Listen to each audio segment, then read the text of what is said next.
វេលាកាលបានដំណើរពីភូមិនៃកែមនាពេលរាត្រីដ៏ស្ងាត់ជ្រងំបរិយាកាសជុំវិញបានគ្របដណ្ដប់ទៅដោយភាពងងឹតសូន្យសងនៅតាមថ្លុកត្រពាំងក្បែរនោះសំឡេងសត្វល្អិតចង្រិតកណ្ដូបរួមទាំងកូនក្អកកូនក្អាត់បានបន្លឺឡើងយំប្រជែងគ្នាខ្លាំងឮរំពងព្រៃជំនោររាត្រី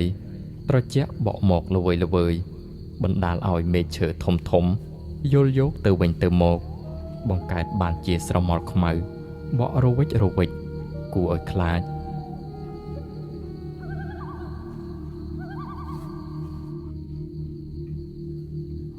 យូរម្ដងសំឡេងកូនខ្លែងស្រាបានបន្លឺឡើងខ្វាក់យ៉ាងក្រលួចចេញពីមេឃឈើខ្ពស់ធ្វើឲ្យបរិយាកាសកាន់តែព្រឺឆ្អឹងខ្នងឡើងភ្លាមនោះភាពស្ងប់ស្ងាត់នៃធម្មជាតិត្រូវបានកាត់ផ្ដាច់ទាំងស្រុងដោយសំឡេងជើងមនុស្សរត់ត្របាញ់គ្នាទាំងភ័យស្លន់ស្លោបុរសពីរនាក់ខំប្រឹងរត់យ៉ាងលឿនកាត់ព្រៃនិងបន្លាដែលឆ្កូតក៏គិតនឹងស្បែកយ៉ាងសស្រាក់សស្រាំនីច័ន្ទដែលរត់នៅខាងមុខបានស្រែកទាំងដង្ហក់សំឡេងញញែកថាអាខៀវឯងរត់ឲ្យលឿនឡើងវាតាមមកតាន់ឥឡូវហើយនីខៀវដែលរត់តាមមកពីក្រោយអាវរបស់គេជោកទៅដោយញើសដង្ហើមដកសឹងតែមិនដល់គ្នាខណៈភ្នែកទាំងគូសម្លឹងមើលទៅក្រោយផងមុខផងរួចក៏តបវិញទាំងត្រដកខ្យល់ថាខំរត់ឲ្យលឿនទៅអាចារ្យកុំបាច់គិតពីអញអីស្របពេលជាមួយគ្នានៅពីក្រោយពួកគេសំឡេងសន្ធាប់ជើងធ្ងន់ប៉ះទៅនឹងដីលន់ស្នូលដឹបកាន់តែគៀកខិតចូលមកចិត្តភ្លាមនោះសំឡេងក្រហឹមដ៏កាចសាហាវក៏បានបន្លឺឡើងនៅពីក្រោយខ្នងរបស់ពួកគេមិនដល់10ជំហានផង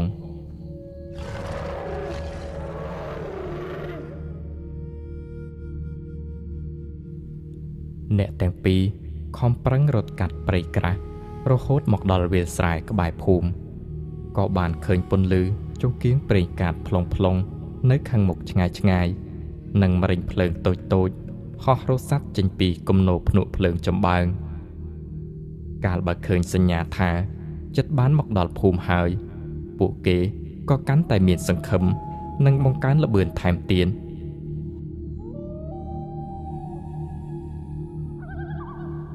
ក៏ប៉ុន្តែជាអកុសលហេតុថាងងឹតផងនោះខណៈពេលដែលកំពុងប្រឹងរត់យ៉ាងស្រស់ស្រាក់ស្រស់ស្រាំជើងរបស់នីខៀវ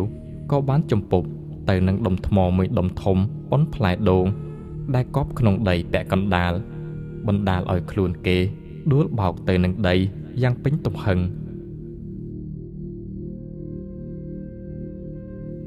មិនទាំងបានងើបស្រួលបួលផងស្រមោលខ្មៅដ៏ធំសម្បើមនៃសត្វខ្លាមួយក្បាលដែលដេញគេតាំងពីព្រៃមកក៏បានលោតផ្លោះសង្គ្រប់ពីលើខ្លួននីខៀវក្រឹបភ្លាមនោះខ្លាកំណាចបានត្របាក់យកកញ្ចឹងករបស់នីខៀវរួចក៏ក្រវាត់ចុះឡើងធ្វើឲ្យនីខៀវប្រកាច់ដាច់ខ្យល់ស្លាប់មួយរំពេចដោយមិនទាន់ទាំងបានស្រែកមួយម៉ាត់ផង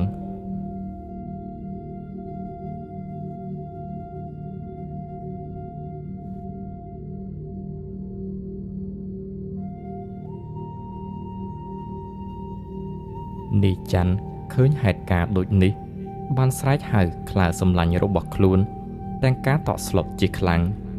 គេងាកមកសម្លឹងនីខៀវដែលកំពុងដេកស្ដុកស្ដឹងក្នុងចង្កូមសត្វសាហាវចិត្តមួយចង់ចូលទៅជួយតែចិត្តមួយទៀតក៏ភ័យញ័ររន្ធត់រហូតដល់ទន់ជង្គង់ស្ទើរតែដួលទៅនឹងដីក៏ប៉ុន្តែដោយសារតែឃើញសត្វខ្លាដ៏ធំសម្បើមនោះសម្លឹងមើលមកខ្លួនទាំងភ្នែកក្រហមឆ្អៅនីច័ន្ទក៏ប្រមូលកម្លាំងដែលនៅសេសសល់ទាំងប៉ុន្មានក្នុងខ្លួនងើបឈរឡើងវិញរួចក៏រត់បន្តសម្ដៅចូលទៅក្នុងភូមិយ៉ាងលឿនបំផុតគោលដៅរបស់គេគឺសម្ដៅទៅរកអាស្រមបុរាណមួយដែលនៅចុងភូមិដើម្បីស្វែងរកសុំជំនួយសង្គ្រោះពីលោកតាម្ចាស់អាស្រម ដែលជាអ្នកសច្ចាំងកាន់សិលឲ្យមកជួយជីវិតពីសត្វដ៏កំណាចមួយក្បាលនេះ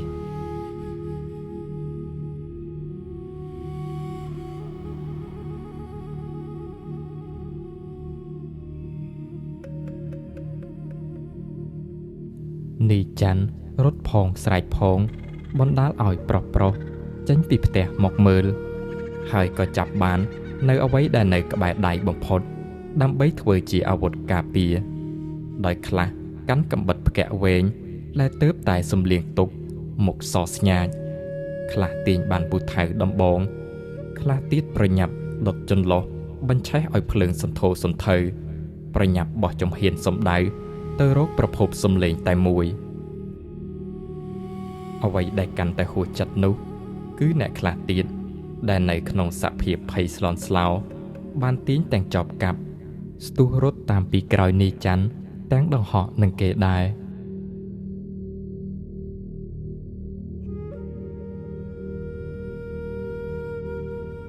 ក្នុងពេលជាមួយគ្នានោះលោកមេភូមិឈ្មោះគៀងដែលកំពុងស្ថិតនៅលើផ្ទះកាលបើឃើញអ្នកភូមិរត់ប្រសេកប្រសាចនិងកាន់អាវុធគ្រប់ដៃបែបនេះគាត់ក៏ដឹងភ្លាមថា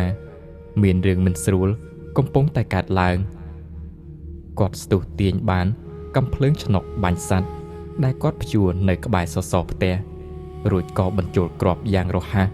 លោតចុះពីលើផ្ទះរត់ដេញតាមអ្នកភូមិយ៉ាងប្រកៀកប្រកិតបងវ៉ែមកកាន់នីច័ន្ទឯនេះវិញខណៈពេលនេះស្មារតីរបស់គេបានបាត់អស់ទៅហើយត្រចៀកចាប់ផ្ដើមហឹងមិនឮសូម្បីសំឡេងជើងអ្នកភូមិដែលដេញតាមមកពីក្រោយភ្នែកទាំងគូក៏ស្រវាំងមើលផ្លូវឃើញត្រឹមតែស្រមោលព្រាលតែជើងទាំងពីរនៅតែខំប្រឹងឈានឆ្ពោះទៅកាន់ទិសដៅខាងមុខលុះមកដល់ចុងភូមិក្រោមដើមពោធិ៍ដ៏ធំដែលមានទំហំប្រមាណ 4 ទៅ 5 អោបនិងមានរោមចងទៅដោយក្រណាត់ពណ៌ស្បង់លោកគឺជាអាស្រមរបស់លោកតាប៊ុនលោកតាបាននិមន្តចេញមកក្នុងសម្លៀកបំពាក់សស្អាតបំពាក់ដោយខ្សែកអង្កាំខ្មៅរលោងក្របធំដៃម្ខាងកាន់ឈើច្រត់ដែលដុសខាត់យ៉ាងរលោងមិនខុសពីតាបោះឬអ្នកសច្ចាំងនៅក្នុងព្រៃប៉ុន្មានឡើយ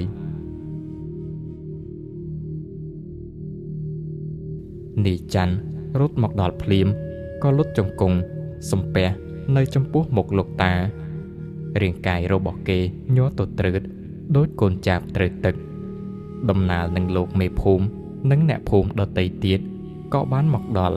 ឈរត្រៀតត្រានៅជុំវិញទាំងដង្ហើមញាប់ស្អេកលោកតាប៊ុនហើបមាត់មានសង្ឃដីកាយយឺតថាតាំងស្មារតីឡើងញោមមានរឿងអ្វីកើតឡើងទៅខណៈដែលនីច័ន្ទមិនទាំងបានហើបមាត់ឆ្លើយនឹងសំណួរនេះផងស្រាប់តែអាខ្លាកំណាចនោះបានស្ទុះចេញមកពីភាពងងឹតនៃព្រៃក្បែរនោះលោតមកសង្គ្រោះពីលើនីច័ន្ទយ៉ាងលឿនបំផុតរួចក៏ត្របាក់ខំយកកញ្ចឹងកធ្វើឲ្យក្បាលរបស់នីច័ន្ទបានដាច់ចេញពីលើស្មាពិតបាញ់ឈាមឆ្វាចនៅចំពោះមុខលោកតានិងអ្នកភូមិទាំងអស់គ្នា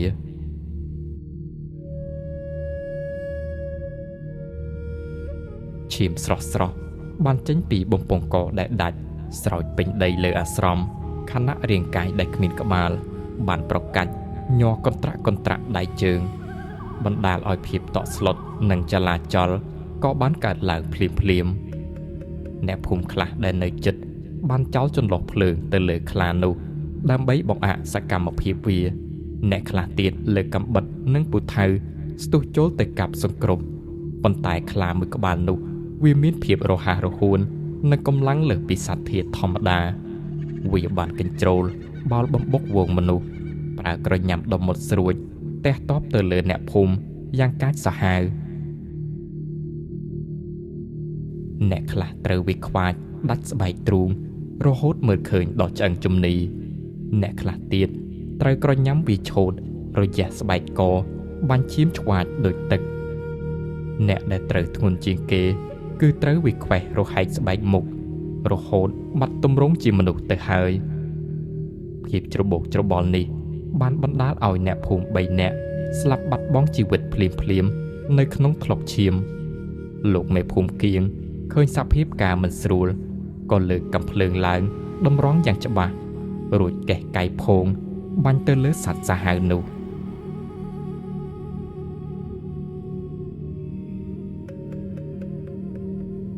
តែទោះបីជាក្របកាំភ្លើងត្រូវបានបាញ់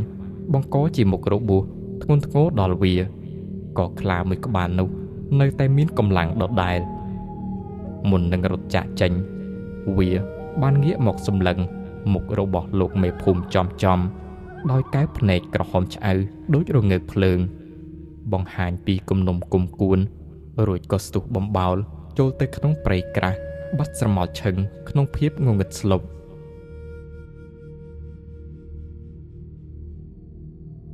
សំឡេងស្រែកឆោឡោនិងសម្រែកភ័យខ្លាចដែលធ្លាប់តែលាន់ឮពេញភូមិកាលពីប៉ុន្មានម៉ោងមុននេះក៏បានរលាយសាបសូន្យទៅបន្សល់ទុកតែភាពស្ងប់ស្ងាត់ដែលគួរឲ្យខ្លាច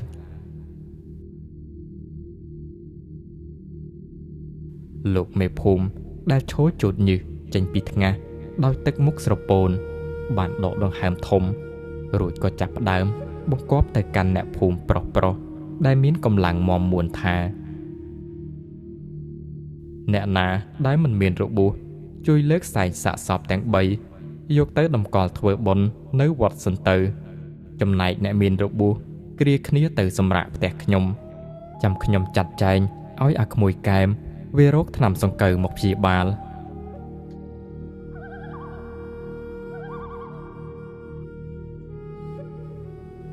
ខណៈអ្នកភូមិចាប់ផ្ដើមលើកសាកសពដាក់លើស្នែងសែងយ៉ាងប្រុងប្រយ័ត្នលោកមេភូមិក៏ដើរយឺតសំដៅទៅរកលោកតាប៊ុនដែលកំពុងគង់ថ្មិចព្រះនេត្រហាក់ដូចជាកំពុងសេញជឹងគិតអ្វីម្យ៉ាងលោកមេភូមិបងអោនកាយបន្តិចរួចមានប្រសាសន៍ដោយសំឡេងខ្សៅថាតូចចោះលោកតា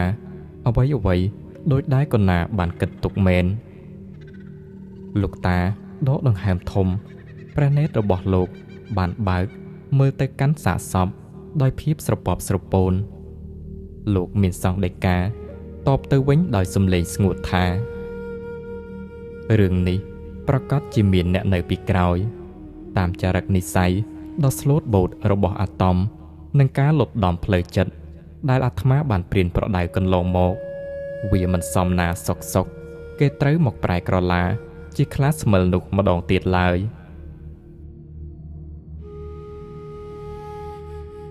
ឮដូច្នេះលោកមេភូមិងើបមុខឡើងបន្តិចទាំងចម្ងល់អញ្ចឹងលោកតាចង់មានសង្ឃដីកាថា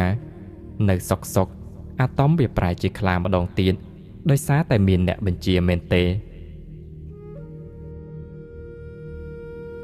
ត្រូវហើយអាត្មាយល់ថាប្រកាសជាមានអ្នកចេះអាគមខ្មៅនៅពីក្រោយរឿងនេះមិនខានតទៅទៀតញោមទាំងអស់គ្នា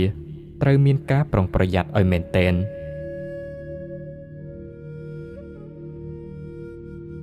រំពេចនោះអ៊ំគង់ដែលមានមាឌធំមាំសម្បុរខ្មៅសក់រួញរបាយអាចខ្លាបានដើរមកកាត់សង្ឃដីកាលោកតាទាំងមុខក្រហមងាំងដោយកំហឹងគាត់និយាយដោយសំឡេងធ្ងន់ថាមិនចាំបាច់ឲ្យវាមករកយើងដល់ភូមិទៀតទេលោកតា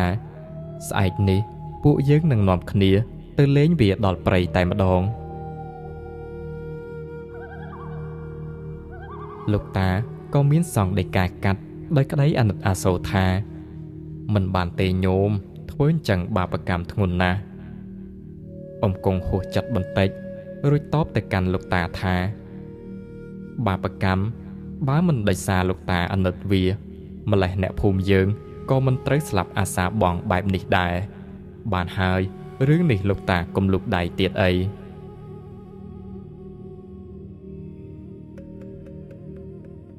សម្ដីរបស់អ៊ំគង់បានធ្វើឲ្យលោកតានឹកឃើញដល់រឿងរ៉ាវកាលពីប៉ុន្មានឆ្នាំមុនកាលនោះនាយតំក្នុងរូបរាងជាមនុស្សត្រូវបានពពួកព្រានដេញចាប់បាននៅក្នុងព្រៃជ្រៅអ្នកភូមិ បានព្រួតគ្នាអូសទាញរូបរាងកាយគេដែលកំពុងជាប់ចំណងយកមកកណ្ដាលភូមិភ្នក់ភ្លើងក៏ត្រូវបានបង្កាត់ឡើងត្រៀមនឹងដុតសម្លាប់នាយតំទាំងរស់ព្រោះគ្រប់គ្នាដឹងថាគេគឺជាខ្លាស្មិលដែលអាចក្រឡាខ្លួនជាសត្វសាហាវបានគ្រប់ពេលក្នុងកែវភ្នែករបស់នាយតំពេលនោះពោពេញទៅដោយភាពភ័យខ្លាចនិងការសុំអង្វរករជាសំណាងល្អលោកតាប៊ុនបាននិមន្តមកដល់តាន់ពេលលោកបានបិណ្ឌបាតសុំជីវិតរបស់នាយតំពីអ្នកភូមិ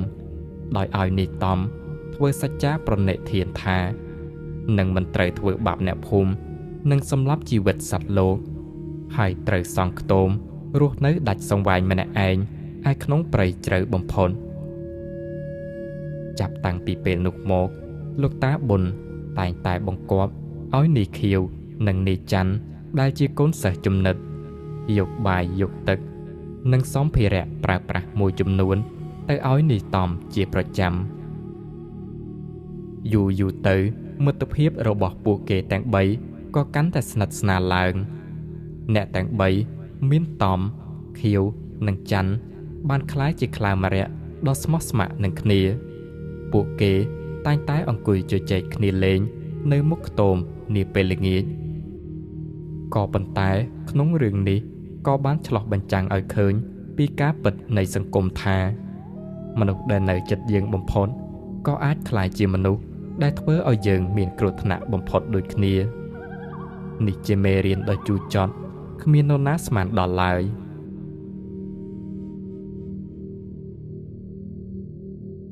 ដោយសារតែការទុកចិត្តគ្នាអស់រយៈពេលជាច្រើនខែឆ្នាំខៀវនិងច័ន្ទក៏លែងមានការប្រុងប្រយ័ត្នដូចមុនពួកគេយល់ថានាយតំបានលះបង់អស់ទៅហើយនៅសភាវៈសត្វសាហាវព្រោះមិនដែលឃើញគេប្រែក្រឡាម្ដងទៀតឡើយភាពស្និទ្ធស្នាលបានធ្វើឲ្យពួកគេហ៊ានទៅគេងលេងនៅខ្ទមក្នុងព្រៃជាមួយនាយតំយ៉ាងសប្បាយរីករាយរហូតដល់ថ្ងៃដែលហេតុការណ៍អកុសលបានកើតឡើងថ្ងៃដែលមិត្តភាពប្រែទៅជាឈាមដោយសារតែអាចកំបាំងខ្មៅងងឹតដែលកំពុងគ្របដណ្ដប់នៅពីក្រោយខ្នងរបស់នាយតំ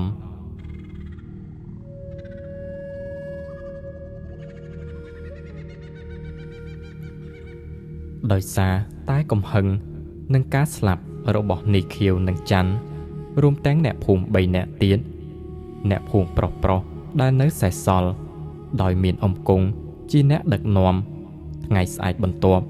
ពួកគេបានប្រមូលផ្ដុំគ្នាម្ដងទៀតនៅមាត់ច្រកព្រៃក្រោមការដឹកនាំរបស់អំគង់ដែលកាន់កាំបិតផ្គាក់ក្នុងដៃក្រុមប្រុសប្រមាណ7-10នាក់បានឈរត្រៀមលក្ខណៈរួចជាស្រេចនៅក្នុងដៃរបស់ពួកគេមានប្រដាប់ទៅដោយអាវុធរៀងៗខ្លួនអ្នកខ្លះកាន់ស្នាធ្នូដែលដាក់ព្រួញរួចជាស្រេចអ្នកខ្លះកាន់ស្នរនិងកាំបិតផ្គាក់ដែលទើបនឹងសំលៀងមុខថ្មីពួកគេចាប់ផ្ដើមបោះជំហានយ៉ាងលឿនសម្ដៅចូលទៅក្នុងព្រៃដ៏ស្ងាត់ជ្រងំផ្លូវដែលក្រុមអ្នកភូមិកំពុងតែដើរនេះគឺជាផ្លូវដែលសឹករលោងបន្សល់ទុកពីការធ្វើដំណើរទៅវិញទៅមកយ៉ាងទៀងទាត់របស់នាយខៀវនិងនាយច័ន្ទក្នុងរយៈពេលប៉ុន្មានឆ្នាំមកនេះដើម្បីយកបាយទឹកទៅដាក់ឲ្យនាយតំ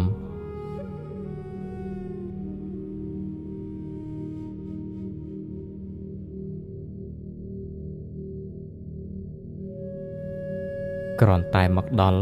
មុខខ្ទមស្បូវឬស័យតូចរបស់នាយតំភ្លាម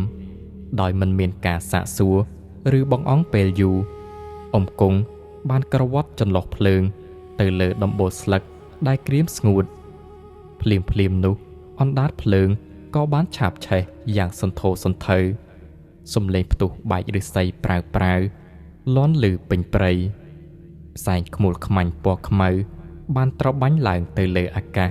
បង្កើតបានជាភាពអាប់អួរពេញបរិយាកាស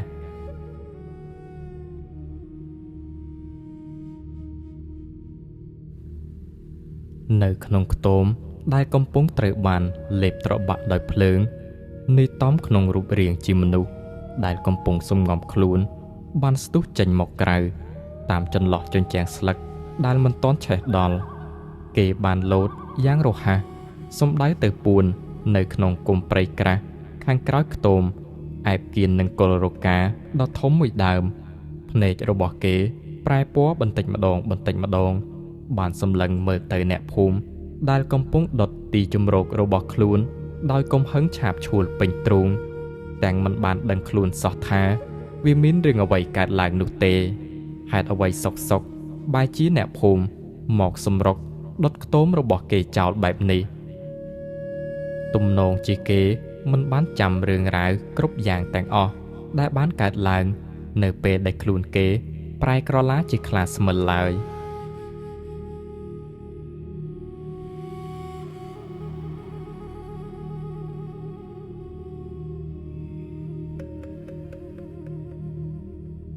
លុះឈានចូលដល់ពេលយប់ម្ដងទៀតភូមិទាំងមូលដែលធ្លាប់តែមានសំឡេងសើចសប្បាយបែរប្រែជាស្ងាត់ជ្រងំដូចជាភូមិខ្មោចផ្ទះនីមួយត្រូវបានបិទទ្វារបិទបង្អួចជិតឈឹងគ្មានពន្លឺភ្លើងឬសំឡេងជជែកគ្នាសូម្បីតែមួយម៉ាត់អ្នកភូមិម្នាក់សំងំដេកទាំងក្តីបារម្ភនិងភ័យខ្លាចជាពន់ពេកផ្ទុយទៅវិញនៅគេហដ្ឋានរបស់លោកមេភូមិបែរជាមានភាពមមាញឹកយ៉ាងខ្លាំងពន្លឺចង្កៀងប្រេងកាតបានជះទៅលើផ្ទៃមុខដែលស្លេកស្លាំងរបស់អ្នករបួសប្រមាណ4ទៅ5នាក់ដែលកំពុងដេកធ្ងោដោយការឈឺចាប់មុខរបួសដែលបណ្ដាលមកពីចង្កូមនិងក្រញាំខ្លាកាលពីយប់ម្សិលមិញនៅតែបន្តហូរឈាមនិងធ្វើទុកឲ្យពួកគេពើតផ្សាជាខ្លាំងលោកមេភូមិដើរចុះដើរឡើងទាំងទឹកមុខស្រងប់ស្រងាត់ចាត់ចែងរកថ្នាំសង្កូវឲ្យអ្នកបម្រើជួយរុំរបួសអ្នកភូមិទាំងនោះស្របពេលដែលគ្រប់គ្នាកំពុងមើលថែអ្នករបួសស្រាប់តែមានសំឡេងស្រែកយ៉ាងខ្លាំងចេញពីខាងក្រោយផ្ទះមកសំឡេងនោះបានធ្វើឲ្យលោកមេភូមិនិងអ្នកបម្រើក្នុងផ្ទះស្ទុះរត់ទៅមើលទាំងផិតភ័យជាទីបំផុតពេលទៅដល់ពួកគេបានឃើញអម្ដាជាភរិយារបស់លោកមេភូមិកំពុងអង្គុយខ្ពកនៅនឹងដីដៃរបស់គាត់ញ័រទៅត្រើតចង្អុលទៅកាន់ភាពងងឹតដោយមានថ្លុកឈាមតូចមួយនៅលើដីនិងនិយាយទាំងតក់ស្លុតថាអាដានីកូនយើងខ្លាវាពំអូសយកទៅបាត់ហើយឯង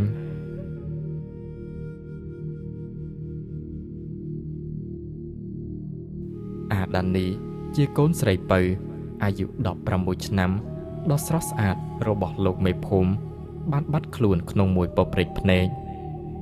លោកមេភូមិឮបែបនេះស្លុតចិត្តជាខ្លាំងរហូតដល់ញ័រមាត់និយាយអ្វីមិនចេញឡើយគាត់ទន់ដៃទន់ជើងស្ទើរតែដួលទៅនឹងដីរហូតតតែអ្នកបម្រើមកជួយគ្រាឡើងវិញ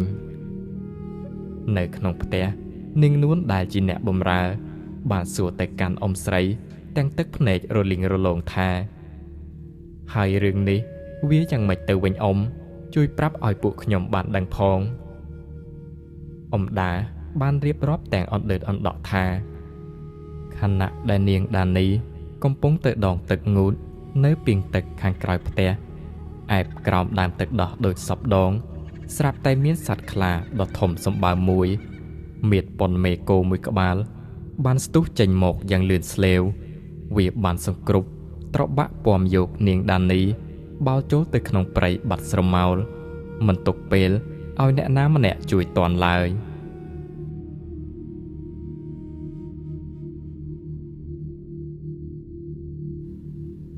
គ្រាន់តែបានឮពីហេតុការណ៍និងសភាពសាហាវបែបនេះលោកមេភូមិនិងអ្នកបម្រើដឹងច្បាស់ក្នុងចិត្តភ្លាមថានេះជាការសងសឹករបស់អាតមជាមិនខានទោះបីជាលោកមេភូមិបានត្រៀមចិត្តទុកមុនថាវានឹងមកម្ដងទៀតក៏ដោយតែគាត់មិននឹកស្មានថាវាឆាប់រហ័សហើយក៏មិននឹកស្មានថាគោលដៅរបស់វាគឺជាកូនស្រីដ៏កំសត់របស់គាត់នោះឡើយ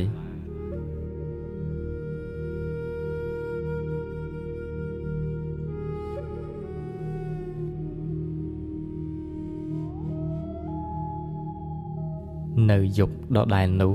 ការប្រមាញ់ខ្លាអាតមក៏បានចាប់ផ្ដើមលោកមេភូមិបានសម្រេចចិត្តដឹកនាំកូនចៅប្រុសមួយក្រុមធំដើរសម្ដែងចូលទៅក្នុងព្រៃតាមដានឈាមដើម្បីប្រមាញ់អាតមនិងសង្គ្រោះកូនស្រី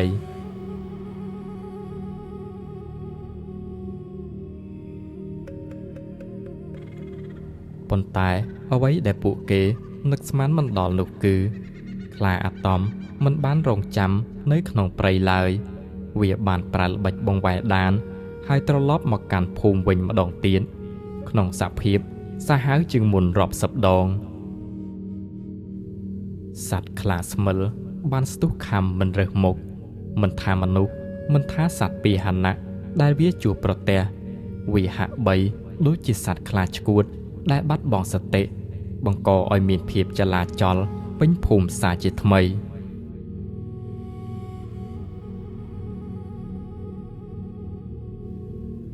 សំឡេងសត្វស្រែកនិងសម្រែកមនុស្សបានលាន់រំពងឡើងស្របពេលនោះដែរនាយកែមដែលទើបតែធ្វើដំណើរត្រឡប់មកពីភូមិហៅលោកបងយ៉ងវិញក៏បានមកទាន់ហេតុការណ៍ដោយមានលោកបងយ៉ងមកជាមួយផងដែរលោកបងយ៉ងក្នុងទឹកមុខស្មើធេងតែពោពេញទៅដោយអំណាចបារមីបានឈោសម្លឹងមើលទៅសត្វសាហាវនោះដោយមិនញញើតសូម្បីតែបន្តិចលោកបានលូកដៃចូលក្នុងថង់យាមពណ៌សចាស់របស់លោកចាប់ដកយកចង្កូមខ្លាមួយមកកាន់ក្នុងដៃរួចសូត្រប្រសិទ្ធិមន្តអាគមបារមីដើម្បីដាស់បន្ទាប់មកលោកបងយ៉ងក៏បានក្រវាត់ចង្កូមខ្លានោះទៅលើដីភ្លាមចង្កូមខ្លាក៏បានបញ្ចេញពន្លឺពណ៌សតូចរីប៉ាយដូចជាវងអំពិលអំពែករួចក៏ប្រមូលផ្ដុំគ្នាវិញคล้ายជារូបរាងខ្លាសសច្ចាំងដ៏ធំមួយក្បាលវាបានក្រហឹមយ៉ាងខ្លាំងលាន់លឺរំជួយដីធ្វើឲ្យខ្លាអាតមងាកក្បាលមកសម្លឹងភ្លាមការប្រយុទ្ធរវាងខ្លាសសច្ចាំងនិងខ្លាស្មិលក៏បានចាប់ផ្ដើមខ្លាទាំងពីរបានលោតត្របាក់សង្គ្រប់និងទះតបគ្នាទៅវិញទៅមកស្របគ្នានឹងសំឡេងក្រហឹមយ៉ាងសាហាវកងរំពងពេញភូមិដោយគ្មានខាងណាព្រមចាញ់ខាងណានោះឡើយខ្លារបស់លោកបងយ៉ងហាក់ដូចជាមានប្រៀបនៅពេលដំបូងក៏ប៉ុន្តែមួយសន្ទុះក្រោយសភាពការក៏ប្រែប្រួលខ្លាអាតមបានចាប់ផ្ដើមរីកមាឌធំឡើងគួរឲ្យខ្លាចមិនត្រឹមតែប៉ុណ្ណោះវាមានទាំងដុសស្នែងដុសចង្កូមវែងនិងក្រញាំជើងកាន់តែមុតជាងមុនប្រៀបដូចជារាជសីនេះបង្ហាញថាអ្នកលេងអាគមខ្មៅនៅពីក្រោយខ្នងកំពុងតែសូត្របញ្ជាពង្រឹងកម្លាំងឲ្យខ្លាស្មិលនេះកាន់តែសាហាវ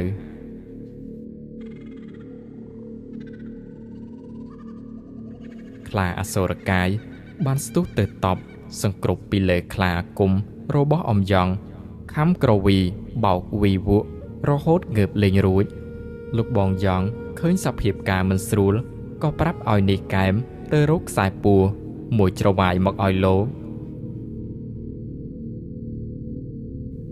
លោកបងយ៉ងចាប់កាន់ខ្សែពួរមកសូត្រប្រសិទ្ធិ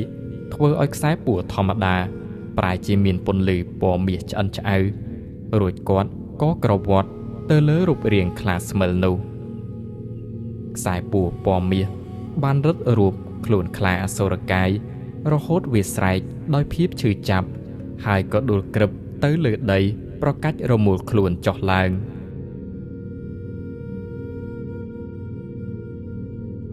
លោកបងយ៉ងបន្តសូត្រគាថារហូតអក្សរបល័យជាច្រើនតួក៏បានរសាត់អណ្ដែតចេញពីក្នុងដីបង្កើតបានជារនាំងអាគមហោះព័ទ្ធជុំវិញខ្លាអសូរកាយដូចជាអំពិលអំពែកឃុំខ្លួនវាមិនឲ្យទៅណាបានឡើយក្នុងពេលដែលខ្លាអសូរកាយនោះកំពុងរមូលខ្លួននៅលើដីនាយកែមបានក្រឡេកឃើញខ្សែកបន្តោងកែវថ្លាមួយនៅជាប់ករបស់វានៅក្នុងបន្តោងនោះមានច្រកអ្វីម្យ៉ាងខ្មៅក្រៀម នេះកែមស្រែកប្រាប់ទៅកាន់លោកបងយ៉ងថាលោកបងឃើញទេនៅលើករបស់វាមានខ្សែកចម្លែកម្យ៉ាងលោកបងយ៉ងពិនិត្យមើលរួចក៏តបទៅវិញថានេះប្រហែលជាខ្សែកអាគមដែលគេសន្ធុំបញ្ជាវាហើយឮដូចនេះនាយកែមក៏ស្រែកថាអញ្ចឹងទុកវាឲ្យខ្ញុំលោកបង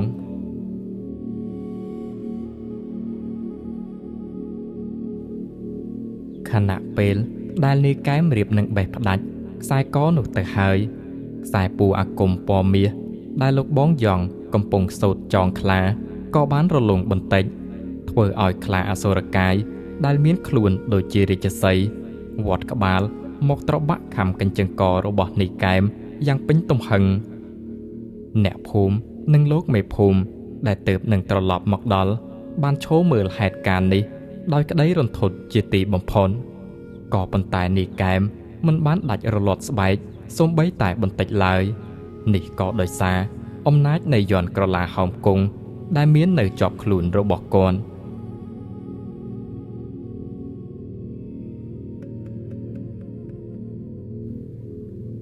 ដោយសារខំត្របាក់នាយកែមមិនមុតខ្លាអសុរកាយក៏បានក្រវាត់នាយកែមទៅម្ខាងទៀតក៏ប៉ុន្តែនៅក្នុងដៃរបស់គាត់បានក្តាប់បន្តោងខ្សែកនោះជាប់មកតាមដៃបាត់ទៅហើយនាយកែមងើបឈរឡើងក៏ក្រវាត់បន្តោងកែវនោះទៅលើដីហើយក៏ជន់ថែមមួយជើងទៀតឮសូរតែផុសភ្លាមនោះផ្សែងខ្មៅមួយដុំដែលមានកន្ទុយព្រាកដូចជាផ្កាភ្លើងបានហោះចេញពីបំណែកកំទេចបន្តោងនោះសំដៅទៅទិសក្នុងព្រៃបាត់ស្រមោល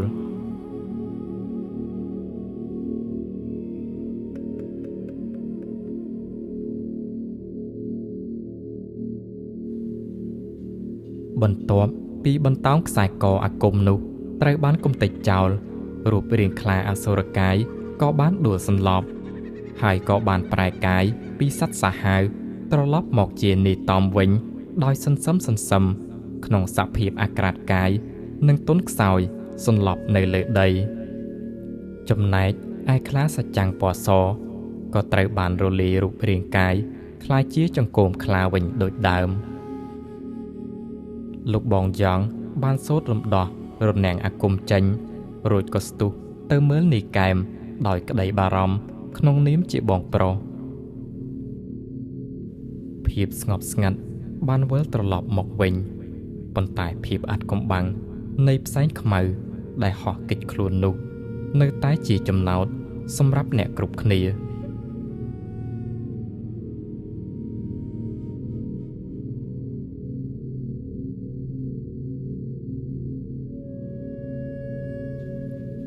ពន្លឺព្រះអាទិត្យនាពេលព្រឹកព្រលឹម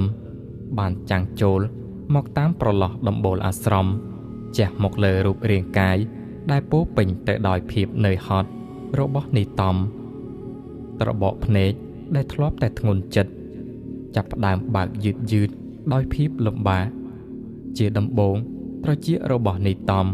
ចាប់ផ្ដើមឮសំឡេងជជែកគ្នាវ៉ែដែលឮចេញនៅក្បែរខ្លួននៅពេលដែលភ្នែករបស់គេ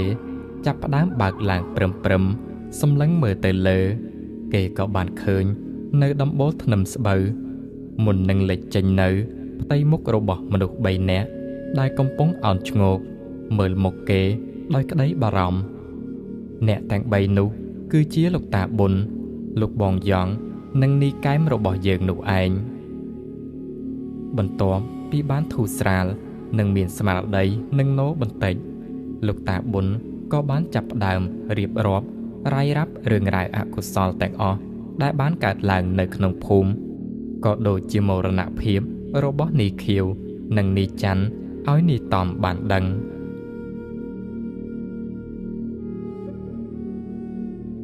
គ្រាន់តែបានស្ដាប់ចប់ភ្លាមនីតំមានអារម្មណ៍ថារន្ធត់ចិត្តជាខ្លាំងវិបដិសារីបានចាក់ដោតក្នុងទ្រូងគេយំសោកស្ដាយចំពោះទង្វើដែលខ្លួនឯងបានធ្វើទាំងដែលគេមិនដឹងខ្លួនរហូតស្ទើរតែឈួតឡប់ស្មារតីបន្ទោសខ្លួនឯងមិនឈប់ឈរ ឃើញសភាពបែបនេះលោកបងយ៉ងនិងនីកែមមិនបានអោបដៃឈរមើលឡើយពួកគាត់បានចូលទៅជិតពន្យល់ណែនាំនិងផ្ដល់កម្លាំងចិត្តដល់នីតំយ៉ាងច្រើនលោកបងយ៉ងបានមានប្រសាសន៍ទៅនីតំថាកុំបន្ទោសខ្លួនឯងអីរឿងទាំងអស់នេះមិនមែនជាកំហុសរបស់លោកបងឡើយតែវាជាការរៀបចំទុករបស់គ្រូអាគមណាម្នាក់នៅឯទីងងឹតក្នុងគោលបំណងអ្វីមួយទៅវិញទេលុះវេលាកាលក្រោយមកដើម្បីការពារកុំឲ្យវិញ្ញាណខ្លាស្មិលមកគ្រប់គ្រងលើរាងកាយរបស់នីតំទៀតលោកបងយ៉ងក៏បានដកយកបន្តោងខ្សែកថ្មីមួយដែលធ្វើអំពីសំរឹទ្ធត្រជាក់ស្រឹបមានរូបរាងជានាគយ៉ាងរស់រវើកមកពាក់ឲ្យនីតំដើម្បីសង្កត់វិញ្ញាណខ្លាស្មិលកុំឲ្យមានឫទ្ធិអំណាចអាចគ្រប់គ្រងលើនីតំបានទៀតនីតំលើកដៃសំពះដឹងគុណយ៉ាងខ្លាំងចំពោះទឹកចិត្តសន្តោសប្រណីរបស់លោកបងយ៉ងនិងនីកែមមុននឹងលាអ្នកគ្រប់គ្នាត្រឡប់ចូលទៅក្នុងព្រៃវិញនីតំបានប្រមូលស្មារតីដែលនៅសេសសល់ហើយនិយាយប្រាប់ទាំងសំឡេងខ្សែថាលោកប្អូនទោះបីជាខ្ញុំចាំបានមិនសូវច្បាស់ពីហេតុការណ៍នៅពេលដែលខ្ញុំខ្លាយខ្លួនជាខ្លាក៏ដោយតែខ្ញុំដូចជាស្រពេចស្រពិលថាកូនស្រីលោកមេភូមិឈ្មោះនាងដានីនោះគឺនៅមិនទាន់ស្លាប់នៅឡើយទេពេលនេះនាងស្ថិតនៅក្នុងរូងភ្នំមួយដែលមានចម្ងាយមិនឆ្ងាយពីខ្ទមចាស់របស់ខ្ញុំប៉ុន្មានឡើយសូមលោកប្អូនជួយយកដំណឹងនេះទៅប្រាប់លោកមេភូមិនិងសូមអភ័យទោសគាត់ជំនួសខ្ញុំផងផ្ដាំផ្ញើរួចរាល់ហើយនីតំក៏ដើរយឺតសំដៅចូលទៅក្នុងព្រៃជ្រៅបាត់ស្រមោលទៅ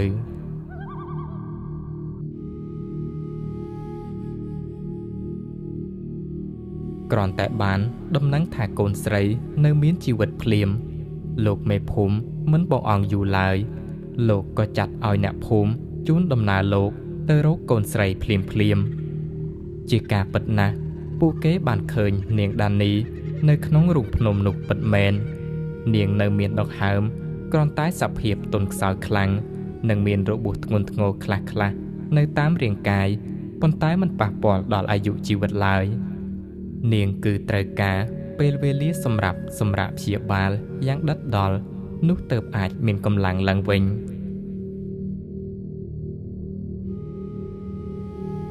ត្រឡប់មកមើលលោកបងយ៉ងនិងនីកែមវិញពួកគាត់ទាំងពីរឈរមើលទិដ្ឋភាពនេះដោយយល់ច្បាស់ពីអារម្មណ៍ឈឺចាប់របស់នីតំព្រោះមិត្តភាពរវាងគេជាមួយនីខៀវនិងនីច័ន្ទគឺជាមិត្តភាពដែលស្មោះស្ម័គ្រហ៊ានស្លាប់រស់បដូរដើម្បីគ្នាខុសតែមួយពេលប៉ុណ្ណោះដែលធ្វើឲ្យរឿងរ៉ាវប្រែជាអាក្រក់បែបនេះលោកបងយ៉ងនិងនីកែមសម្លឹងមើលទៅកាន់ជើងមេឃដោយក្រសែភ្នែកមុតស្រួចរួចតាំងចិត្តយ៉ាងមុតមមថានឹងត្រូវតែវេកមុខស្វែងរកអ្នកនៅពីក្រោយរឿងនេះឲ្យឃើញដើម្បីបញ្ចប់រឿងរ៉ាវអាក្រក់ទាំងឡាយឲ្យបានចប់សពគ្រប់តើរឿងរ៉ាវលោកបងយ៉ងនិងនីកែមរបស់យើងនឹងទៅជាយ៉ាងណាទៀតក្នុងដំណើរវេកមុខរកអ្នកលេងអាគមដែលនៅពីក្រោយរឿងរ៉ាវអកុសលទាំងអស់នេះ